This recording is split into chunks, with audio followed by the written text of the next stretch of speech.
The Z3 is an unassuming Sony flagship with some super cool features. Owned by my boy Matty, this phone and I have had a past, and now it's time to share my experiences with you. Okay, so after that rather dramatic entrance, there are some standout issues. Mainly overheating, which you can't really fix in hardware, and both battery life and random stuttering tend to be issues. The good thing about these though is that you can fix them with custom ROMs, maybe not totally, but definitely make a big difference. The Z3 came out around the same time as the Nexus 6, link to that video in the description, which shares a top feature with this device and is priced around the same point of around £150 to £200. Something that contrasts a lot and is not a shared feature is the build and design. Sony opted for an iPhone 4S glass build with metal rails. Not only this, but it's also IP68 water and dust resistant. Unfortunately, it does achieve this by using plasticky rubber flaps, which I'm not a huge fan of. The design has held out well and I feel has aged pretty well in my eyes. The back isn't amazingly ergonomic as it's flat, but it still feels pretty good in the hand because it's made of these premium materials. The screen is pretty good on this bad boy. It's actually rocking a 5.2 inch 1080p IPS panel, which features impressive viewing angles and color reproduction accuracy, but falls to any Samsung OLED panel in my opinion,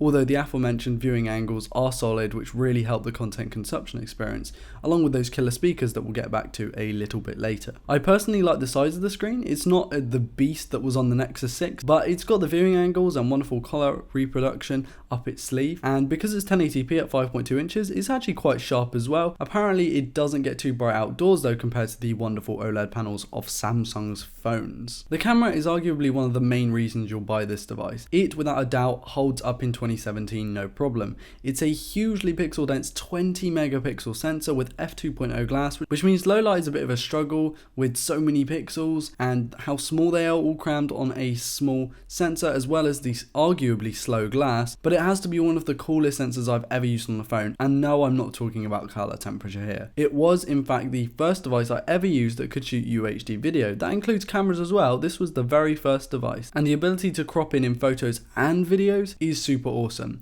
So if you want a camera and a phone all in one for family occasions, then this is your best bet for a low price, and you'll be able to keep all those photos too on the up to 256GB micro SD expansion. The selfie camera on this phone isn't too bad, but it's a little bit dated at this point. It's a 2.2 megapixel sensor with f2.8 glass and the ability to shoot 1080p video at 30 fps. I'll leave links to test in the description by the way if you guys want full samples, and that goes for both cameras. The performance on this device is pretty damn good on stock software. It makes good use of the Snapdragon 801 system on a chip, which encompasses the Adreno 330 GPU to push it through most tasks at this resolution on this device. Running through basic apps with its 3GB of RAM too is masterfully smooth, although if you're running many apps at once, heat is an issue as stated at the start of this video. Reports and forums online have stated that the heat issue can be reduced with more lightweight ROMs and a better application manager, and based on my experience with custom ROMs and application managers, I can vouch for the other devices specifically. The software on the Z3 is as solid as it can really be, as long as you aren't pushing it too hard.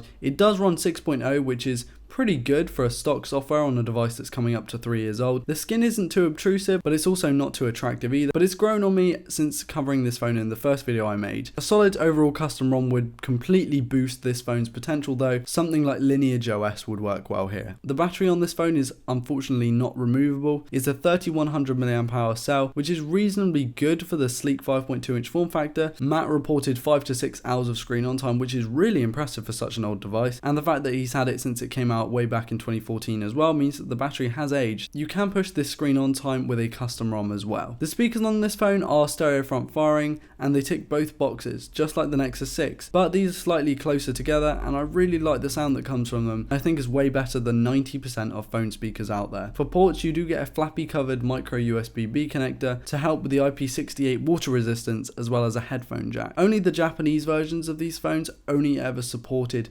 Quick Charge 2.0, so you will look for slow charge times unless you have the Japanese version. There isn't a fingerprint scanner unfortunately, so if that's a game changer for you, then this phone isn't for you. In conclusion, I think the Z3 is still a viable device for everyday use. I don't think that I could use it based off the fact that it doesn't have a fingerprint scanner, and that's a big one for me. But as a secondary camera or camera phone, perfect. Its speakers, camera, and build quality / IP rating are all solid reasons for why buying this device is a good idea. 7 out of 10 for me. Would have been a 10 if it had no LED panel and a fingerprint scanner. So thanks for watching, guys. Please like or dislike based on your feelings and drop a comment with your thoughts in the comment section. Also, please subscribe if you're new around here, and I will catch you in the next video. Peace.